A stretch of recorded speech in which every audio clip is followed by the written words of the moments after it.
1963 में कैपिटोशिया तुर्की के डिस्ट्रिक्ट डेरेनकुयू में एक लोकल बंदा अपने घर की रेनोवेशन के दौरान एक बहुत अजीब चीज नोटिस करता है। जो मुर्गियां उसने अपने घर की बेसमेंट में रखी हुई थी वो एक एक करके गायब होना शुरू हो गई थी। वो बंदा सोचता कि शायद मुर्गियां इस दीवार में हुई दरार के अंदर से घुस रही हैं जो रेनोवेशन के दौरान आ गई थी। लेकिन फिर वो ये सोचता है कि अगर इधर मुर्गियां घुसी हुई हैं तो उनकी आवाज क्यों नहीं आ रही और भूख की वजह से तो उनको वापस आ जाना चाहिए। इसका जवाब ढूंढने के लिए वो बंदा हथौड़े से पूरी दीवार तोड़ देता है। दीवार के पीछे एक छुपा हुआ कमरा देखकर ये बंदा शॉक हो जाता है जिसके बारे में इसको पता भी नहीं था। कमरे के आगे अंधेरी गार से रास्ता जमीन के अंदर की तरफ जा रहा था। ये बंदा घबराता हुआ अंदर की तरफ जाना शुरू करता है। इसको पता चलता है ये तो अंडरग्राउंड पैसेजेस और गारों का भूल भुलैया है। बाहर का रास्ता गुम न हो जाए तो ये बंदा ज्यादा अंदर जाता ही नहीं है और ये बाहर निकलकर फौरन अथॉरिटीज को इस अजीब डिस्कवरी के बारे में इन्फॉर्म करता है। अथॉरिटीज भी साइंटिस्टों के साथ मौके पे आ जाती हैं और इन्वेस्टिगेशन करना शुरू कर देती हैं। उसमें सबसे एक्सपीरियंस साइंटिस्ट भी हैरान हो जाते हैं क्योंकि वो जो भूल भुलैया था वो तो बस शुरुआत थी इस पूरे अंडरग्राउंड कॉम्प्लेक्स की जिसके 18 लेवल थे जो जमीन में 275 फीट गहराई तक थे।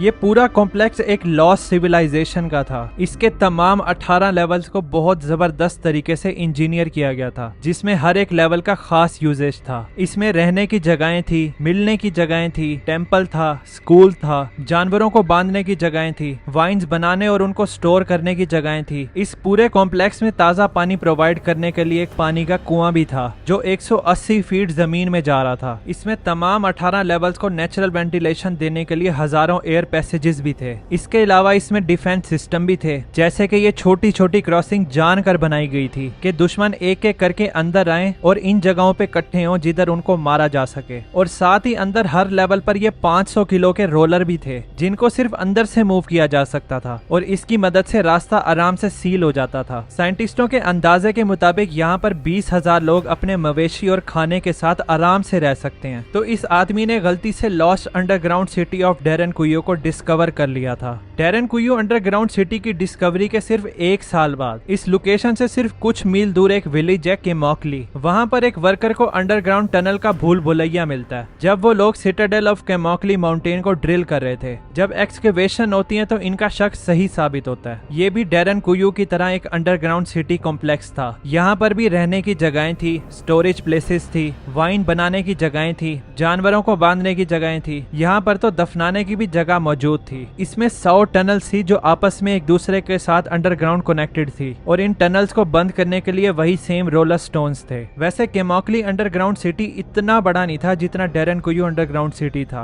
बस इसका एरिया चौड़ा ज्यादा था। केमोकली अंडरग्राउंड सिटी को जब सही से एक्सप्लोर किया गया तो एक हैरानी वाली बात पता चलती है। इसके अंदर सीरीज ऑफ टनल थी जो डेरेनकुयू अंडरग्राउंड सिटी के अंदर जाकर खुलती थी जो इस लोकेशन से 5 मील दूर थी। तो ये दोनों अंडरग्राउंड सिटीज आपस में कनेक्टेड थे और इनको सेम नामालूम एंशिएंट बिल्डर्स ने बनाया था। लेकिन ये डिस्कवरीज रुकती नहीं है। 1972 में डेरेनकुयू से 35 किलोमीटर दूर एक विलेज है ओस्कोनॉक्स। वहाँ पर एक लोकल फार्मर ये नोटिस करता है कि जो पानी वो अपनी फसलों को दे रहा है वो जमीन में ही गायब हो जाता था और इसकी फसलों को पानी सही से मिलता नहीं था। तो वो अपनी जमीन पर सर्वे करता है इसकी वजह ढूंढने के लिए। इसको एक छुपा हुआ अंडरग्राउंड चेंबर मिलता है अपनी जमीन पे। फार्मर के दिमाग में ये बात तो थी कि रिसेंटली डेरेनकुयू और केमोकली में डिस्कवरीज हुई अंडरग्राउंड सिटी की। तो वो लोकल अथॉरिटीज को इन्फॉर्म कर देता है कि वो लोग अच्छे से इस चेंबर को सर्च करें। जब अथॉरिटीज देखती हैं तो उनको एक और अंडरग्राउंड सिटी मिल जाता है जिसके 10 लेवल होते हैं और ये जमीन में 130 फीट की गहराई तक था। डेरेनकुयू और केमोकली की तरह इस सिटी में भी रहने और स्टोरेज के एरियाज थे,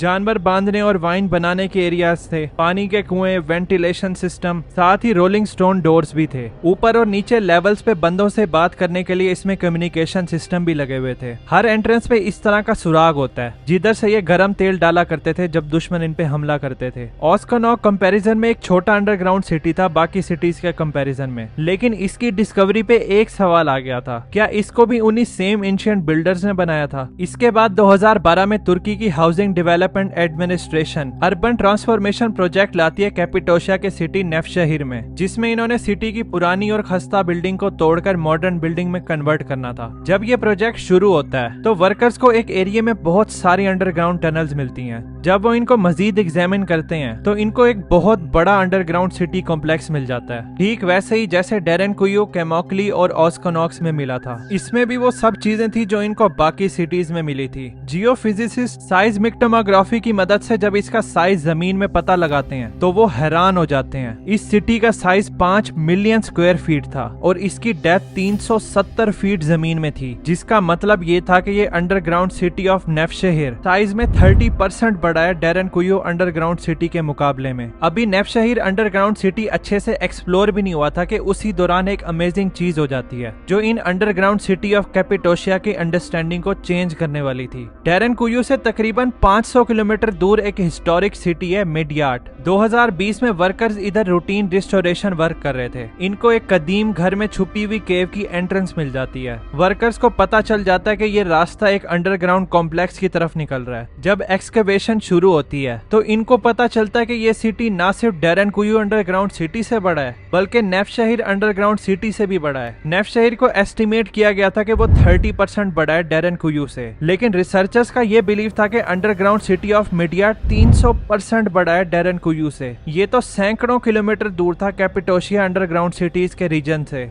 साइंटिस्ट फिर ये बिलीव करते हैं कि एक पूरी अंडरग्राउंड सिविलाइजेशन एक टाइम पर जिंदा थी इस पूरे रीजन में। ये जो कैपिटोशिया रीजन है तुर्की में, ये वैसे भी अपनी यूनिक रॉक फॉर्मेशन की वजह से मशहूर है। इधर जितने भी नेचुरल रॉक के शेप हैं वो वॉल्केनिक रॉक्स की वजह से ही हुए हैं लाखों साल पहले। तो इस एरिया में वॉल्केनिक रॉक्स को आराम से तराशा जा सकता था। तो जिसने भी ये अंडरग्राउंड सिटीज बनाए हैं उसने बड़े ही आसानी से शेवल्स और पिक एक्सेस से इनको बनाया होगा। अब ये तो पता है कि अंडरग्राउंड सिटीज को किस तरह बनाया गया है, लेकिन ये नहीं पता कि इनको किसने बनाया और एग्जैक्टली ये किस टाइम पीरियड पे बनाए गए थे। इसका एग्जैक्ट जवाब हमें इसलिए नहीं पता चल सकता क्योंकि इन अंडरग्राउंड सिटीज को वॉल्केनिक रॉक से तराश कर बनाया गया है। इसकी कार्बन डेटिंग नहीं हो सकती क्योंकि ये स्टोन है, ऑर्गेनिक मैटर नहीं। कार्बन डेटिंग से किसी भी ऑर्गेनिक मैटर की एज पता चल जाती है। इसी वजह से इस सवाल का जवाब मिल ही नहीं सकता कि ये कितने पुराने हैं। जब ये नहीं पता चल सकता कि अंडरग्राउंड सिटीज कितने पुराने हैं तो जाहिर है ये भी नहीं पता चल सकता कि इनको बनाया किन लोगों ने होगा। कुछ रिसर्चर्स ये बिलीव करते हैं कि शायद इनको स्टोन एज के दौर में बनाया गया होगा। बस साइंटिस्टों को इस अंडरग्राउंड सिटीज के बारे में एक बात पता है कि इस जगह को अलग अलग ग्रुप्स ने हजारों सालों से इस्तेमाल किया है क्योंकि कैपिटोशिया रीजन एक मिडल पॉइंट है कॉन्टिनेंट्स के दरमियान। इसको एशिया, यूरोप और मिडल ईस्ट लगते हैं। तो हिस्ट्री में ये एरिया बहुत ज्यादा एक्सपोज रहा है डिफरेंट एम्पायर्स के दरमियान, जैसे ग्रीक, रोमन, पर्शियन और ऑटोमन एम्पायर वगैरह। तो सेंचुरीज से कभी ये एरिया किसी एम्पायर के पास होता था तो कभी किसी के पास। तो ये बिलीव किया जाता है कि इनको टेम्परेरी हाइडिंग के लिए भी इस्तेमाल किया गया है डिफरेंट एम्पायर से बचने के लिए। हर रहने वाले ग्रुप ने इस अंडरग्राउंड सिटी में कोई ना कोई काम जरूर ऐड किया है। तो इन अंडरग्राउंड सिटीज को किसने बनाया है ये मिस्ट्री फिलहाल मिस्ट्री रहेगी। वीडियो लाइक करने के बाद कमेंट्स में जरूर बताना कि पास्ट की ऐसी कौन सी सिविलाइजेशन है जिसने इन अंडरग्राउंड सिटीज को बनाया होगा और वो लोग किससे छुपना चाहते थे। इसके अलावा मॉडर्न इरा में एक लड़की थी जो 3 साल की उम्र में मर गई थी। थोड़ी देर में वो वापस से जिंदा हो जाती है और कहती है कि मैं तो एंशिएंट इजिप्ट में पहले पैदा हो चुकी हूँ। ये लड़की बड़े होने के बाद इजिप्ट में ऐसी डिस्कवरीज करती है जिसके बारे में कोई बंदा सोच भी नहीं सकता था और ये चीजें तो इसको एक्सटर्नल नॉलेज के बगैर पता चल ही नहीं सकती थी। इस लड़की पे मैंने ये वाली वीडियो बनाई है, आपको हाईली रिकमेंड करूंगा कि आप जरूर देखना। मिलते हैं फिर इजिप्ट में।